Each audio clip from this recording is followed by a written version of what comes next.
Joining us now is Frank Zaccanelli. Frank Zaccanelli. Frank Zaccanelli. Frank Zaccanelli. Let's welcome Frank Zaccanelli. Live from the Real News Studios in Dallas, Texas, welcome to the To Be Frank Show. Your host, Frank Zaccanelli, has been in the world of domestic and international business and professional sports for 40 years. And as a former minority owner, president, and general manager of the Dallas Mavericks, he's been asked to comment on current events in the national news for most of his professional career.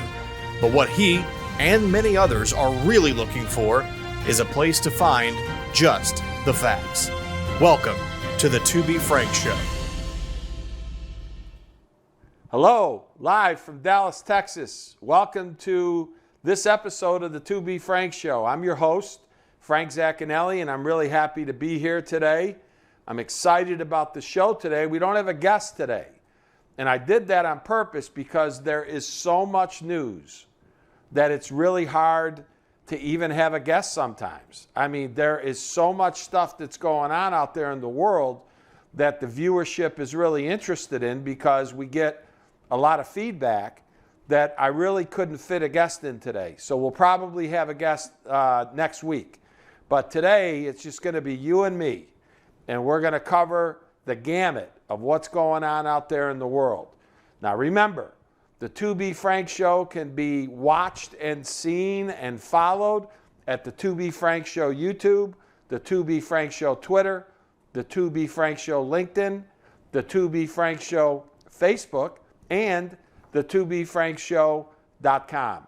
So those are the carriers of the show. I can tell you, it's all out there, but the show is growing like crazy. I mean, I'm really excited about it. My producers are doing a tremendous job with the show, and we're getting a lot of positive feedback. So we're going to keep going. We're going to keep driving through. Remember, and I'm going to steal a line from a Fox News guy, but we are the sworn enemy to any kind of politics, any kind of let's go down and let's start endorsing a platform, to any kind of ideology. We're the sworn enemy to that. So remember that as we go. So having said that, I got a little feedback from some people about maybe I'm being a little bit too hard on Kamala Harris. I was a little, direct with her on the Catholic thing last show. I was a little direct with her on her liberal views. So what we're going to do today is let you know that she was at the convention last night. She gave a speech, and we're going to leave it to you to be able to decide exactly what you think about that speech. We're not going to even comment on it, and then maybe Monday we'll talk a little bit more about it. Now, Joe Biden, Joey, we're going to basically sit down and we're going to analyze everything he says on Thursday, and for the Monday show, we'll be able to take a look at that. So that's where we are with the Kamala Harris scenario, and you guys decide what you think. Okay, I've got kind of a pre-monologue today without video, and I'm going to go through about 3 or 4 different items of this. And some of this stuff is just incredibly newsworthy, and we're going to cover it. AOC, AOC, she's out there. How much support she's got, I don't know. Wants to get rid of cows, airplanes, the whole shooting match. She calls out racial injustice and endorses Bernard Sanders at the Democratic convention. Okay? She endorses Bernard Sanders. Now, she's so not with the program, it's unreal. Now, Biden has run from this and the whole squad and the whole thing. I mean, that's very smart of him. You really can't get your arms around that, because the second that you get your arms around that, you get, in trouble, because there's no telling what these people are going to say or do. But no kidding. You guys saw her speech.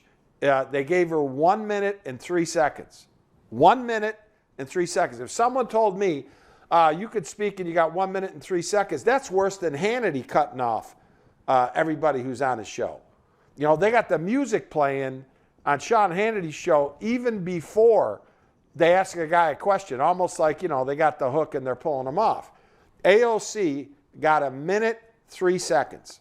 And between you and me, somebody tells me you could speak for 1:03. I tell them it's nice to know you. You know, have a nice day. I mean, no way. But anyways, I think that's indicative of Biden and the Biden campaign really being very concerned about how left some of these people are. Now, if Kamala Harris, I'll go over here. If she's left over here, AOC is so far, now I'm off the screen, okay? And the squad, if you will, okay? Kamala Harris is left. But AOC is so far off the page, she's not even on the screen anymore. So I understand exactly what they're doing and why they did it. So it's kind of interesting. Okay, our buddy Andrew Cuomo, son of Mario Cuomo, is in the news again. And now the great governor from the state of New York has decided that he's going to write a book. All right? Andrew's going to write a book. And you know what the book's going to be about? It's going to be about the fact of how he has handled the coronavirus in his state. Okay? That's what the book's going to be about. Forget about the fact that he's responsible now for the Billy D. de Blasio. This show has now taken a very hard line, a very tough position, that Governor Andrew Cuomo is responsible for this knucklehead de Blasio and everything that he's done to wreck New York City. So that's our position on this show. And we're going to talk a little bit more about some of these other cities. But as it relates to Andrew Cuomo, he's going to write a book about how well he handled the coronavirus scenario. Okay. Well, the New York Post today published an article that said that 32,000 New Yorkers in New York State have died from the coronavirus, which is the highest of any state in the country. Okay, so let me repeat. 32,000 deaths in Andrew Cuomo's state, who's going to write a book. Now remember, China to Europe, Europe to New York, New York to the rest of the country. Now, he also blacklisted, if you want me to tell you blacklisted, all right, 2 more states to the New York State quarantine, making now a total of 33 states. This guy, and plus Puerto Rico and the U.S. Virgin Islands. So not only is it 33 states, Puerto Rico and the Virgin Islands, all right, they're out. What this guy has done is he shut off his whole state for business. You're going to have so many independent business people, and those are the people that this show cares about. It's the workers, and it's the independent business people that put their life into a business. And if you can't feel bad for those types of people, then you just can't feel bad about anything. Because those are the people that are at risk. I'm not worried about these Wall Street firms. These Wall Street firms are going to be fine. I'm talking about the guy and his wife and his family that take their whole life savings and put it into a business. And now, because of Baghdad Billy D. de Blasio and his goofy policies, the city's a mess, and Governor Andrew Cuomo is sitting in Albany. Like I said, yesterday, he's got now binoculars and he's looking out the window. He's a bird watcher now, along with the governor, apparently, of Oregon, because he's got to be a bird watcher, letting Teddy Wheeler do what the hell he's doing. But the issue really then becomes, okay, is that now the guy's going to write a book. And I just gave you the stat. Now, there's also another stat that's quoted in the New York Post article. And that is that New York ranks second now, not first, second worst of all 50 states in deaths per million residents. Guess who's first? Well, their neighbor, New Jersey. New Jersey's 1, New York 2. Now, the governor of New Jersey, who I happen to think is a pretty good guy, Democrat, and I think he's a pretty sensible guy. Doesn't go on television and lecture people and all this other stuff. He's a sensible guy, okay? He's not writing a book. Only Andrew Cuomo's going to write a book. Now, can I tell you what he's doing? He's setting himself up for the 2024 presidential election. It's the only thing that could be possible. He's going to get help from CNN and his brother, okay? And he's going to try to run. Now, I'm not against anybody running. It's a free country. Anybody can run for anything they want to run. That's the rules of the country. But I'm telling you what he's doing, okay? But when you shut off 33 states of people that have to quarantine. Now, let me give you an example. You and your family want to go to New York City. You want to see the sights. You want to see the buildings. You want to go to museums. You want to do all this stuff. Now, you'd be out of your mind going while Bill de Blasio's running the place. But let's just assume. What you have to do is check into a hotel and spend 2 weeks on room service. Can't leave the hotel. You're quarantined in the hotel. If that makes sense to anybody, I must be really missing it. You just go to a hotel and just quarantine for 14 days. Now, do you think people are going to do that? So he doesn't really want anybody up there. He doesn't care about the independent business guy. Shame on him. His father was the absolute fighter for workers' rights. Mario Cuomo was the statue. He was the gold symbol for fighting for the American worker. And this is what, his son thinks makes sense. So write your book. I'm probably not going to be interested in reading it, but anyways, you're going to write a book. Okay. And then you have, this is pretty unbelievable. You got Bill de Blasio's wife now in the news today. Okay? And I don't have anything against his wife. I really don't. I got a lot of stuff against him because he's an elected official and he's run the city into the ground and he's kicked sand in the police's face and there's lawlessness. I mean, I have every reason in the world not to like this guy, okay? But I don't have anything wrong with his wife fundamentally. But let me read to you what the situation is.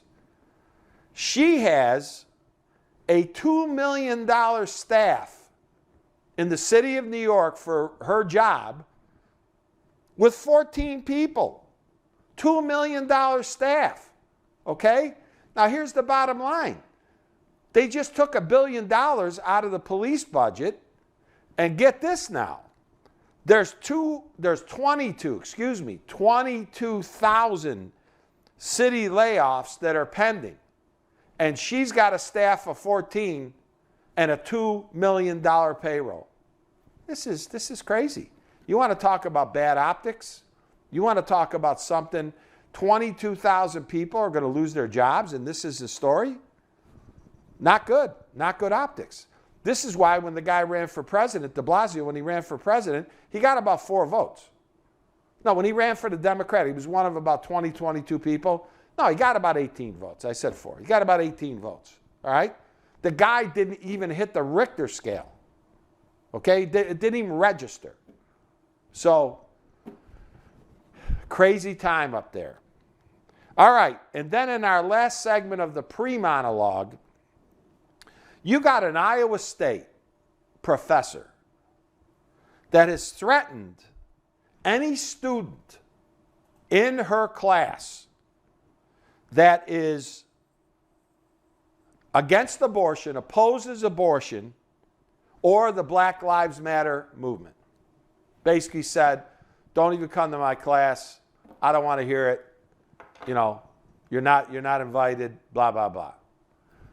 This is one of the problems that you hear a little bit about and you read a little bit about. Now, my kids are all through college, but I know a lot of you have kids that are in college. And you have to ask yourself the question, because we have a big segment coming up on now schools that are having to shut down after 1 week. And this is not going to be a good segment. But this is kind of what's going on out there. But the ideology, you've heard so much from the right about, the left is using the universities and they're brainwashing kids and everything else. This is a bad look. Number one for Iowa State. Now, in Iowa State's defense, they came right in and told this woman, and I'm going to give you her name. Her name is Chloe Clark. You can look her up. I looked her up. She's pretty all over the place. So, that's a little bit a part of this whole thing. But they basically have told her, they said, look, you're not going to do this. We're not going to allow for this. And they made her retract everything. But you hear a lot on the right about what the universities and the professors are doing. This is an indication of some of that. Now, it doesn't bode for some of the things that these conservatives are saying about the university should be shut down and all this other stuff, and our kids are being, really mentally brainwashed. There is some of that that's going on, and there should never be a situation like this. But we're also not on this show going to take sides with the Republicans either, that every university is this way. But this is an indication of one of them. Okay. All right, let's go to the monologue. And in the first segment of our monologue, CNN, who protects Biden, they love Biden, because the enemy of your enemy is your best friend. You ready for this now? The enemy of your enemy is your best friend. They hate Donald Trump so much, Saddam Hussein could have run against Donald Trump and they'd be back in Saddam Hussein. Trust me. Okay? But CNN came out and they said, you know what, Joe? It's time to start holding some press conferences. It's time to come out of the basement. And their logic actually made a lot of sense to me. Let me tell you what their logic was. It was, you're now leading in every poll. You've got a responsibility now to come out and start answering some of these questions. Now, that made perfect logical sense to me from a network that very candidly has been protecting Joe Biden in his basement for a long time. So I think that it's actually a very good segment. Roll the tape. Thank you, sir. You just said that you believe that the president is intentionally provoking some of these violent clashes we're seeing, particularly in Portland. But as you might know, the president... Can you turn your mic down a little bit so I can hear you better? I'm sorry. Helps to be a little taller, I suppose. No, I didn't mean that. You just said that you believe the president is intentionally provoking some of the violence we've seen in these clashes in Portland specifically. But as you might know, the president in his tweets and his campaign and the television ads they're running is warning that if you're president, we would see similar scenes throughout the country. I wonder how you would respond to that.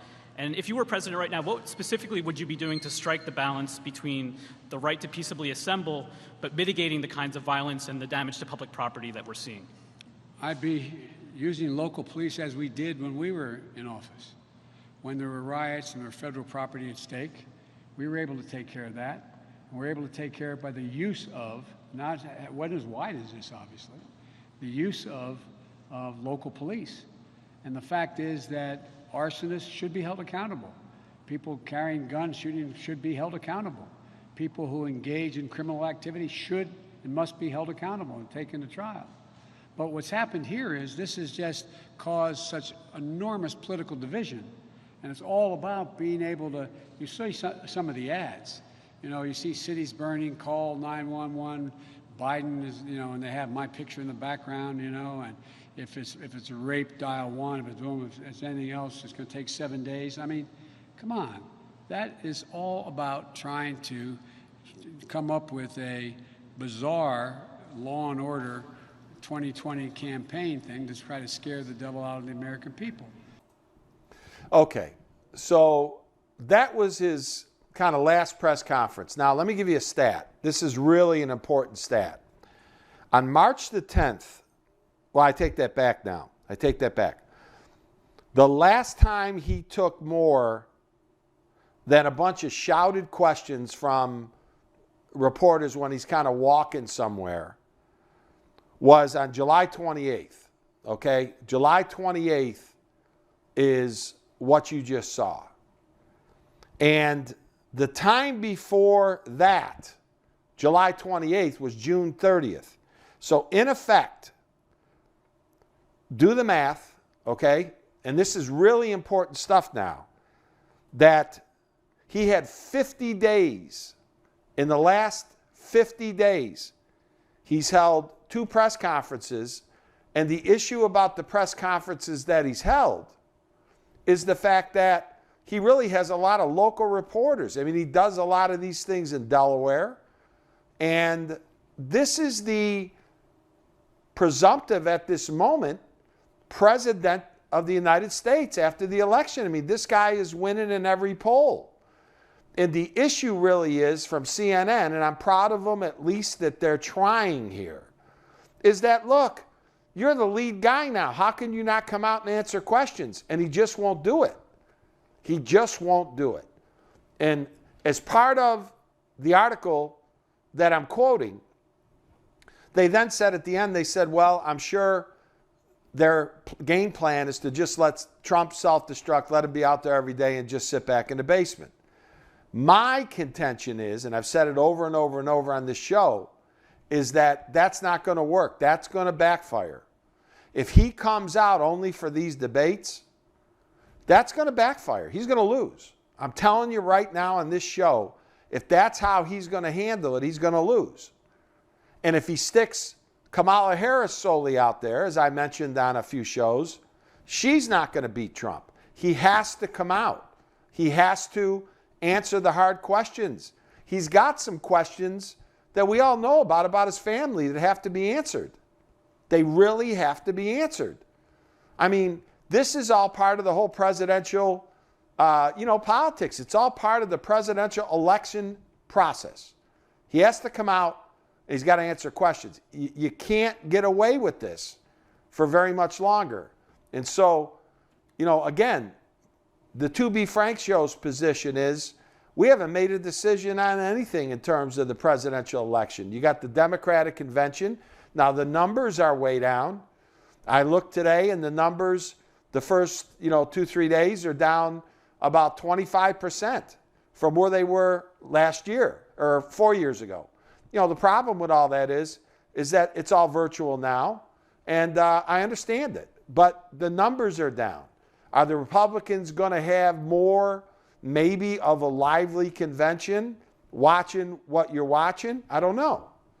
But the viewership is way, way down because they know it's all virtual. They know it's all taped. And they're probably figuring, what the hell? We'll just, we'll pick it up in our spare time. So there's some of that.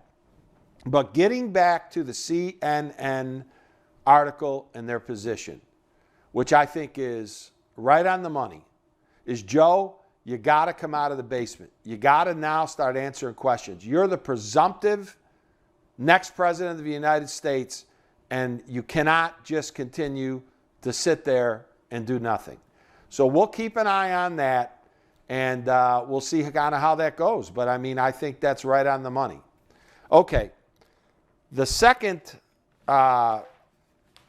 segment of the show is the police chief in Houston, who's one of the nicest guys that there are. I was backstage with him in a show that we did in New York years ago on PBS. And he's one of the all-time really, really great guys when you sit down and talk to him. His name is Art Acevedo, and he's the police chief. He's Hispanic, and he's the police chief of Houston. And he has come out, and we'll have a clip, and he's taken a real hard line on this defunding of the police because he says, that's not the answer. I'm going to read to you some of the stuff that Art talks about. And he says, the people of Houston don't want less policing. Now, this made more sense to me than any policeman or any chief that I've heard really since the George Floyd scenario. He says that Houston's population does not want less policing. What they want is they want better policing, and they want more well-trained police officers. That's the whole ticket here. When I see the defunding of police departments as kind of a backlash from the wrongful death of George Floyd. Again, every show, that was wrongful. Those people should go to jail. They're going to go to jail. They killed this guy. There was no one there that was going to stop it. The other 3 officers were not there to stop anything. They let it happen. They killed the guy right in the middle of the street in broad daylight. and they deserve to get justice on what's coming their way. And there also have been an incredible amount of police problems in terms, especially with the minority community, that has really kicked off a lot of this. Now, I'm going to get into the whole Portland thing again, and we're going to talk a little bit about, that's not about George Floyd anymore. This is about anarchy and other things. But getting back to the Houston situation, that's all that people want, is they want better policing. They want more well-trained police officers. And I think that's part of the answer to the whole situation with the Black Lives Matter movement. Now, we also have a segment on the Black Lives Matter movement today, and it's a little disturbing.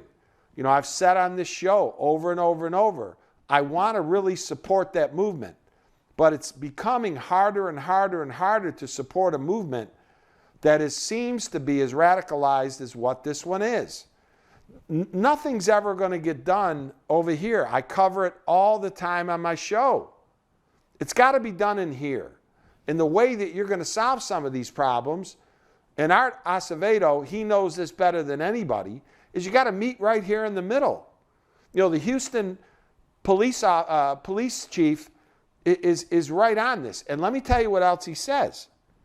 Then he said that he wants to invite all of these officers that are being laid off because of police cuts to come down to Houston. I mean, that's unbelievable.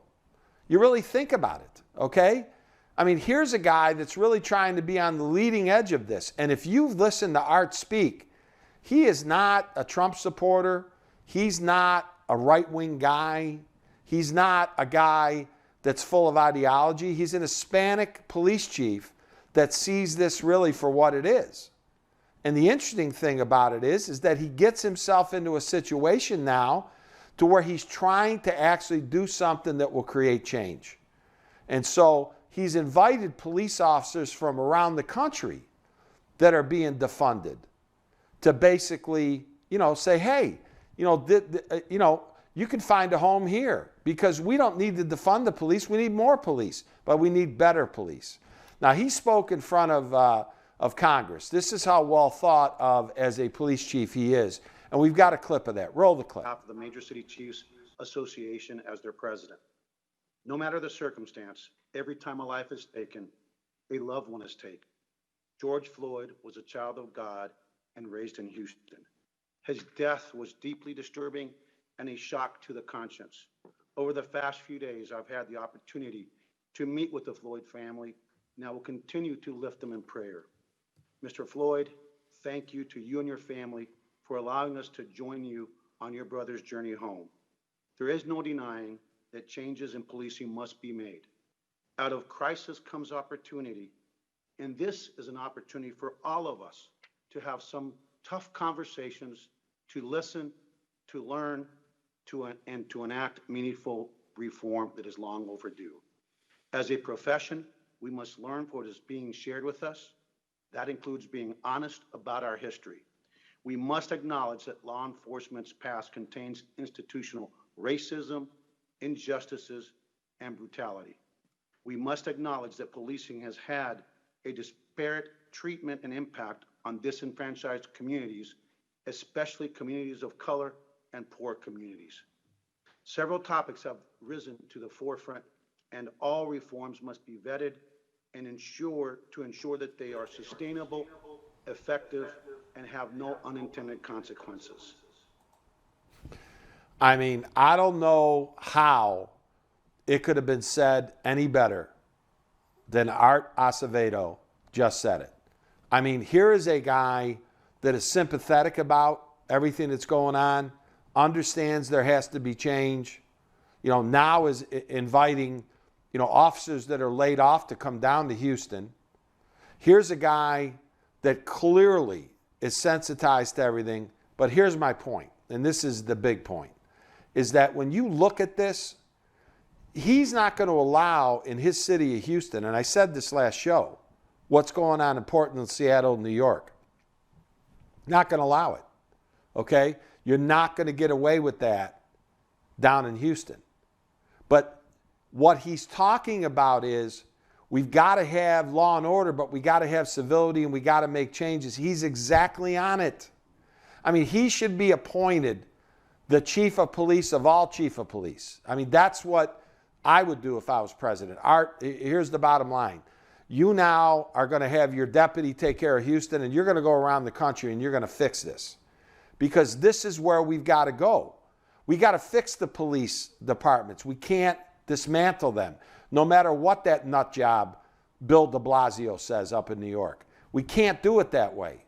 Here is a guy that actually is on it, and somebody that we're not only going to have on the show, as soon as his schedule eases up, we're going to have Art on the show, but he's a guy that we can really listen to and we can learn from. So I hope everybody really pays attention. Whenever you see Art Acevedo on TV, turn the sound up and listen, because he really, I think, has the secret sauce to what we've got to do here. Okay. All right. The next segment is about Portland. Now, man, you want to talk about the antithesis of Houston, Texas, and Art Acevedo? You're talking about Teddy Wheeler. All right, Teddy Wheeler, the mayor of Portland. Tied for the second worst mayor in the history of, whatever. Tied with the Summer of Love, Jenny Durkin. Underneath the champion of the world, Billy D. de Blasio, okay? But you got Ted Wheeler. If this guy doesn't have a mess, then the definition of mess in Webster's dictionary needs to be completely rewritten. I mean, this is unbelievable. And the clip we're going to show you, you guys have probably seen the last couple days. It's one of the most awful things that you're ever going to see. So why don't we get the clip out of the way? Let's run the clip, and then I'm going to talk about some of this stuff. Meanwhile, Portland police still searching for the suspects caught on video relentlessly beating a man and woman near the city's courthouse Sunday night. We want to warn our viewers again that these images are graphic.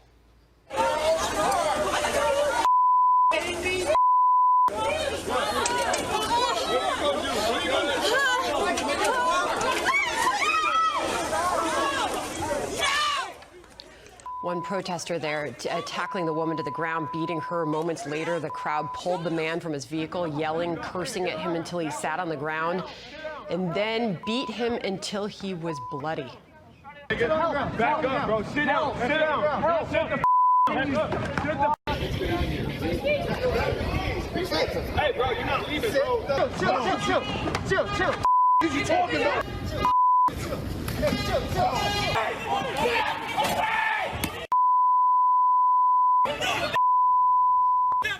Extremely difficult to watch. All of that was playing out just a few short blocks from the federal courthouse there. Okay. I mean, you could watch TV for a lot of years, and you may not see a situation, quite that graphic and quite that bad. Now, this guy who did all this Marquise Love, is on the run. Well, I got news for you. They better find him, and they better lock this guy up. And, what a tough guy, right? What a tough guy. He's got a security shirt on. He goes over after the guy's on the ground all bloodied up, and he kicks him in the head 3 times and hits him. You're a real tough guy, okay? In my old neighborhood, they have answers for things like that. But that's just insane, okay? When you really see it and you watch it again, I think the more that you watch it, the more disturbed that you get. And they need to find this guy. But let's get back now to the Joe Biden press conference. When he talks about, let's just do what we did with Barack and I, what we did. Just have the local police kind of handle it. That's what he said. You just saw it. And this is one of my problems with the Democratic Party. I got a ton of problems on the Republican side. We'll get to those. But one of my problems is they're almost agnostic to what's going on in these democratically run cities, okay? I mean, Biden sits there and talks about, oh, let's just let the local police handle it. Well, the local police aren't handling it. And the reason they're not handling it, in a lot of these democratically run cities, New York, I'm not even going to add Chicago. I like the mayor of Chicago, and it's not her total fault up there. She's got a mess on her hands, Lori Lightfoot. And we're not going to put her in this category. But you got Billy D. de Blasio, you got the Summer of Love mayor in Seattle, and then you got this idiot, Ted Wheeler. And when Biden sits there in a press conference, which he rarely has, and he sits around and he talks about, well, just do what Barack and I did. Let the local police handle it. The mayors are not allowing the local police to handle it. Like I said, try that in Houston. See what Art Acevedos does. Okay? But if they can't even find this guy now, okay, it's been 2 days, this is why the feds come in. Everybody's like, well, the feds came in. Again, I'm 50-50 on Donald Trump. I point out some of the good stuff, and I certainly get on him as much as I think this show needs to. But let's just be honest. They're blaming now the fact that Trump is grandstanding by sending the feds in. The local police are not handling it. I'm not even seeing they can handle it. They're being directed not to handle it by idiots like Ted Wheeler. This is what is happening in our major cities. And when you watch that clip, it is unbelievable to watch this crap. I mean, this is Beirut. This is Afghanistan. I mean, this isn't the United States, is it? It's unbelievable that we're allowing for this. And I said that if Joe Biden continues to take the position with Kamala Harris that, oh, we don't need federal help, the cities don't need federal help, and they keep ignoring this issue, it's going to become their coronavirus. I've said it on about 8 shows. This is going to become a problem for them. If I'm advising them, I'm telling them, you can't run from this. You gotta condemn this. And you gotta get either these Democratic mayors in line, or you gotta send the federal people in. Now, Bill Barr yesterday holds a press conference in Kansas City. And it's a situation on an operation that he has going in 8 different cities. I believe it's 8. I'll give you the cities. The cities are Kansas City, Chicago, Albuquerque, Cleveland, Detroit, Milwaukee, St. Louis, Memphis, and Indianapolis, where federal agents are going in to seize firearms. They're going in to clean up situations that they think are bad for the communities. And they're doing this all under the guise of federal support for what's going on in some of these cities. Now, clearly, these cities that they're going in, I'm not hearing a lot of stuff from their mayors complaining about the fact that the feds are in there. God forbid the feds went in to Portland, which is the biggest mess next to New York in the history of the world. And, all you heard was de Blasio and Teddy Wheeler squealing, complaining about, oh, we don't need the feds. Well, you need the feds, okay? Because obviously, if you're handcuffing your police department, and let's cover that one now. If you're a police officer, how involved are you really going to get, kind of watching this stuff? Are you really going to get yourself in a real bad mess where you might have to really take action? Because at this point, they're running so scared that I think that they're taking the point of least resistance. This is what I've heard directly from the police departments. Again, we try to do our research on this show. I really pride myself on at least trying to figure this out. And that's what we're being told from police officers, is that, you know what, at some point, I'm not going to jail for doing my job. I mean, this is to the point that we've gotten to in law enforcement in this country. But you watch that tape and then you see this thing.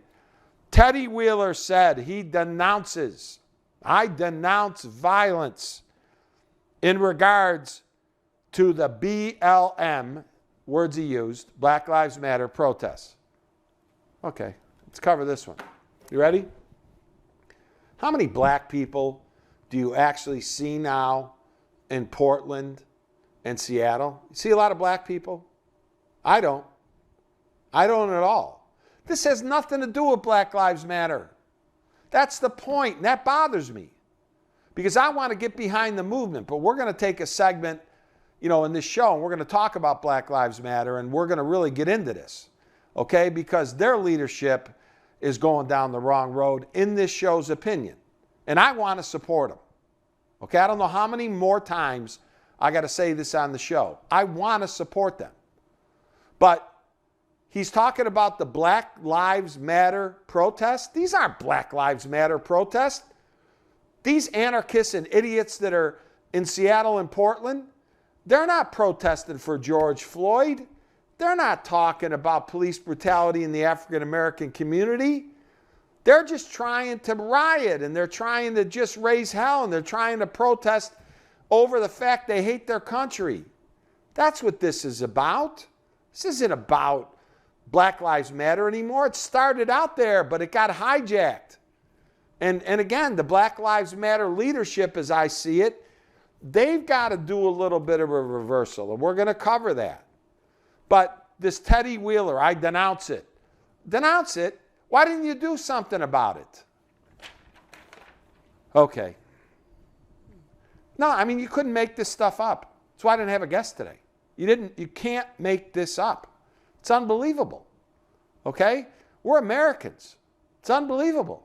We're watching the country disintegrate in front of our eyes. And again, we're 75 days, whatever we are, out of a presidential election. Joe Biden and Kamala Harris need to not be pigeonholed in a position that they're supporting this crap or ignoring this stuff. They need to come out now and say, look, this isn't good, this isn't right. And tell these mayors, either you unleash your police department or you got to bring the feds in. This got to stop. You can't watch tapes like what we watched. Okay. Let's go to the Black Lives Matter scenario. And I'm very concerned about this. And I've said this on, I think, the last couple of shows. I want to support this movement. I am myself, as an individual, trying to understand what the movement is really all about. I'm really trying to get my arms around it. Now, do I think, as the host of this show, that African Americans have been treated fairly by police in this country? I do not. Okay? Now, you have all kinds of conservative people that are going to say, well, they cause most of the problems and they do this and they do that. Okay. Whatever statistic you want to throw out, you give me a statistic, I can give you another one. But what I see and watch are senseless killings of African Americans that really upset the African American community. And when I talk about the African American community, I'm not necessarily talking about the leadership of Black Lives Matter. I'm talking about the hardworking families in the African American community that are living by the rules, that are sending their kids to school, that are trying to earn a living, that are doing everything in accordance with the laws of the United States. That's who I'm talking about. And those people have a right to be upset. They have a right to be upset because they've been playing by the rules, but the rules have been twisted against African Americans. And we go back, if you want to go back, one of the great things about these podcasts is you can go back and watch every show. I think I'm on show 17 or whatever it is. You can go back and watch shows. I had one show that was all about what happened after the Emancipation Proclamation and what happened in the whole 100 years of Jim Crow in the South. All right? I mean, I covered all of that. There hasn't been equality for a long, long time. And a lot of non-African American people have a hard time talking about that. And I'm not going to have a hard time talking about that. But at the same time, I've got to be consistent with what's going on inside the Black Lives Matter movement. And to be quite honest with you, it's being hijacked. It really, nothing is ever going to get done the way that they're trying to do it. And I get back to my background in sports and my background in the NBA. I applaud the players for taking a stand, and I applaud them for being concerned. But if the NBA, as soon as you're done playing in these playoffs, you've got to really get into the communities, and we got to fix the core problem, number one. The core problem is employment, and the core problem is education, and the core problem is violence. We've got to solve these things. Chicago is a bright example. Actually, it's very dark, but it's an example of what happens when these communities are turned over to the thugs, to the drug lords, to the people who are out there, okay, that are taking advantage of innocent people. And you look at the murders and you look at the shootings. In Chicago, I am a big proponent of sending in the National Guard if necessary and clean these neighborhoods out. And you know why we do it? We don't do it so we can, praise Donald Trump or you're the greatest president of all time. We don't do it for that reason. We do it because we're trying to save the children. We're trying to save the mothers that are living in these communities, that are living in fear, not only for themselves, but for their kids. Okay? That's why we do it. But we've got to be in a situation with this Black Lives Matter movement to do the exact opposite of the tape you're going to watch. We got to be able to solicit a coalition of African Americans, whites, Hispanics, people of all races, creeds, colors, religions, and we got to figure out how we can fix not only the policing problem, but we got to fix the problem in our inner cities. All right? Every politician talks about it, but nobody does anything about it. For the Donald. Now, I've gotten on the Donald pretty good. Okay? I can call him the Donald. We all know about that. But for the Donald, he thought the answer was, and he's half right, I'm just going to create so many jobs. I'm going to create so many jobs that the African American community's unemployment rate is going to plummet. And guess what happened? Before the pandemic, he did it. Now, the problem is he goes on television and he insults them, every month. All right? Says stuff that he shouldn't be saying. And so he alienates people. But if you take a look at what he did, and he did it, there's no denying this. It's a matter of public record. African American unemployment was at the lowest in 50, 100 years, I don't know how many years, forever. Okay? And he set out to do that, and he did it. But when he talks about there's good people on both sides, and he calls the NFL guys names, and he does certain things that he does, it's impossible for African Americans to get behind him. Then he gets into the birther issue, okay, with Kamala Harris, and I said 2 shows ago or last show, I forget, are you trying not to get one African American vote? Is that the goal? Because if so, you're doing pretty good. Can't be doing that. Okay? You can't be doing that. But Donald Trump, as much as I get on him, deserves a lot of credit because he did what he set out to do. This pandemic is not his fault as it relates to it hitting the United States. There's some issues about some of the things that were done after it hit. But it's not his fault that it hit. And before it hit, the numbers in the African American community, employment-wise, were as good as they could get. Now, we get back to the core problem again. The core problem, and what Black Lives Matter should be concerning themselves with, is how do we, in fact, really help these communities, not only just on the policing, because the policing is important. It's important. It's got to change. Art Acevedo said it right there. Just listen to his words. But we've got to fix some of the core problems. This tape is not a great endorsement of Black Lives Matter, but we have to play it. Roll the tape. he's calling us terrorists, but I've never seen him I think take he a was hard talking stand about against people white who supremacists. loot and people who ruin the businesses of people who built them for years and years. And I just want to play one soundbite because so when he America talked about goes stealing. and steals diamonds and oils, who's calling us terrorists? When the American government goes and pillages different countries, who's calling us terrorists? Okay, but you're saying, are you saying that that's okay? It's okay to steal and loot because of those other things that have happened, which are also bad. And I want to play this. This is Ariel Atkins, Black Lives Matter Chicago, talking about looting. And I want you to tell me what you think about what she says. I don't care if somebody decides to loot a Gucci or a Macy's or a Nike, because that makes sure that that person eats. That makes sure that that person has clothes. That's reparations. That is reparations. Do you agree with Ariel Atkins on that? Well, let's so we're moving on past Rudy Giuliani, and we're moving into looting and a form of reparation. But let's be very careful, Martha. Let's be very careful, and I'd appreciate if you let me speak. Let's be very careful.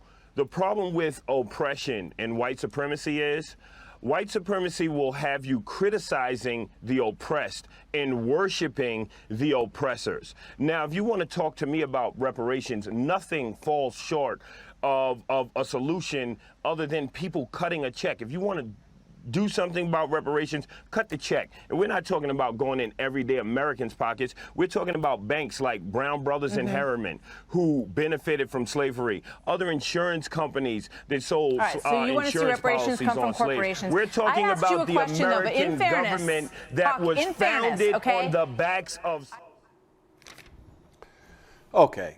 You know, in a way, I almost hesitated to play it. I played it because of all the people in the media, I'm not a fan of a lot of them, and I've been very critical, not individually, but in general, okay? When I see an interview, whatever, I really am a fan, and I really like Martha McCallum. I like the way that she goes about her job. She really tries not to be too biased on things. I think she's actually a really good news person. But that was an impossible interview for her to have. But the problem is it sends a message to the non-African American community. I can't speak for the African American community. I'm sure that there are some in the African American community that cringe when they see that, okay? Because you got a lot of really good people in the African American community. All those people I talked about that are trying to play by the rules, trying to raise their family. You know what African Americans want? You know what they really want? The same thing that you and I want. They want to take care of their kids. They want to earn a living, and they want to live a good life. They want to be healthy. I mean, this is what people want. All people are the same, okay? But when those kind of clips play in the non-African American community, all it does is hurt the whole movement. And it's a shame because it's not going to go anywhere. And I'd like to see it go somewhere. So I'm trying again. Charles Barkley, if you're out there, I'm trying to get a hold of you. I'm calling your buddies. I'm doing everything. If you're out there, give us a call. I want to talk to you. I want to figure out, because you're right on this thing. You know, the sports people in this country, the athletes in this country, have a lot of ability to change things. They just have to do it in a manner that really does change things. And I'd like for this show to be a part of it. So that's where we are on that subject as of today. We'll keep an eye on it. Okay, our last segment. This could be problematic. You got students now that are outraged with the fact that they're shutting down schools already. University of North Carolina shut down, all right? You know, it's almost hilarious that their athletic director's talking about, well, we still may play football. I mean, these people are so tied to the money that college football and the big conferences provides. It's unbelievable. But they basically get into a situation where they bring the students back and it's a disaster. They had hundreds of people test positive. I don't think that the colleges had much choice in this, to be honest. You know, I told you about the undisciplinedness of the school population, if you will, the younger generation, if you will, the college people that are out there, the high school people that are out there in today's world. And I told you last show about me. I had my car packed for spring break. I didn't care what the hell was going on. You know, if they told us the Russians are coming, and I said, I'll see you in Daytona Beach. You know, I'll meet you when we're down there. You know, tell me about it later. But here we go. You know, we're in a situation now, man, where I don't know the answer. I keep talking about this. I don't know if we should keep the schools open. I don't know if we should shut them down. I can tell you that the virtual learning and the distance learning from everybody I've talked to is still not perfected yet. Okay, now at the college level, I think it's better because now you have more mature students. You know, some of my kids took online courses and they said they went very well. Talked to a lot of other people about it. But this whole thing, you know, I mean, they open up the schools, they tell people you got to social distance, and 4 hours later, they're at a fraternity keg party with like 400 people there. I mean, I get it, but it just, in this era, in this moment of this pandemic, it's not going to work. Roll the tape. Obviously, we saw the student newspaper made a little bit of news with their headline having to do with what they thought of the administration's decisions here. But this feels like it's not a surprise to any public health expert you talk to, and yet here we are. I have to say what's interesting, Chuck, is while it's not a surprise to the health experts, it's actually not a surprise to the students.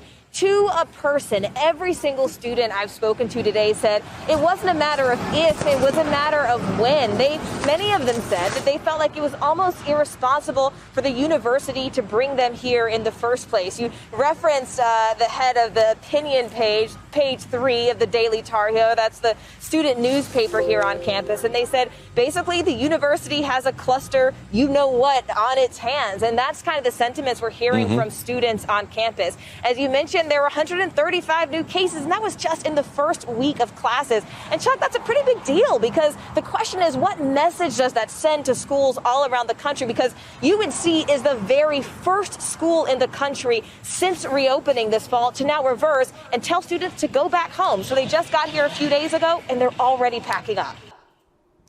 I'm going to use that argument, by the way. That's a great argument that the students are making. Hey, you shouldn't have done this. You know we can't control ourselves. You know, it's your fault. I mean, that's a great argument. All right, I'm going to start using that. But it's true. I mean, college students are going to be college students no matter what. Unless you're getting a bunch of college students now that are going to die from this, and some of them are. I'm telling you right now, you look at the statistics. This is not just people in nursing homes. But this pandemic is going to go on for a period of time. I've told you that we've talked to people in the pharmaceutical business, the PPE business, and other related businesses that are telling us that it's going to be 12 to 18 months. You see now in Paris, France, one of the great cities of all time, you see now that cases are up 600% again. You know, this pandemic, the only thing I can base this off of is the information. I'll give you the last stat. From 1918, the pandemic of 1918, you had 5 million people dead. 675,000 of them were Americans. Now, at that point, they had to be in the dark ages compared to where we are today. But I'll guarantee you one thing, there's probably more discipline in the United States of America. I can't speak for the rest of the world. But there was more discipline in the United States then than now. And that's the pandemic of 1918. That lasted, oh, by the way, about 2 years. So you add the numbers, we're about 6 months into this. They're calling for 12 to 18 months more. This is what we have. But I'm really concerned about the schools. And we're going to cover this almost every show now because this is the time when now grade school people and middle school children and high school children are now, in some places, being asked to go back to school. So we're going to keep an eye on it. Okay, in closing, a lot going on in the country. What we're trying to do here is cover it statistically. We're trying to give you our opinions on things based off of not being political, not having an ideology that ultimately, moves itself into, taking sides like a basketball pickup game. We're trying not to do that. What we're trying to do is be information-based. We're trying to give you some stuff that's out there about what's going on. I certainly have my share of opinions, but they're not based on somebody telling me what to do, and they're not based on how I'm going to vote. And they're not based on me donating to one political party or the other. They're based off of what I would consider to be a lot of years of common sense, I hope. And that's really what we're trying to do here. So we hope you enjoyed the show today. There's a lot going on. We're going to have a lot more on Monday about Joe Biden's speech, and then the conclusion of the Democratic convention, and then the Republicans get started next week. And so we're going to start to cover that. And I'm sure there's going to be 100 more things to talk about the way the world's going. So again, you can reach us at the 2B Frank Show YouTube, the 2B Frank Show Twitter, the 2B Frank Show LinkedIn, the 2B Frank Show Facebook, and the 2bfrankshow.com. You can reach us. Want to hear from you. The show is growing like crazy, and we're excited about that. Tell your friends about the show, and we'll be back with you on Monday. I'm your host, Frank Zaccanelli, signing off today. Have a safe and great weekend. Talk to you later.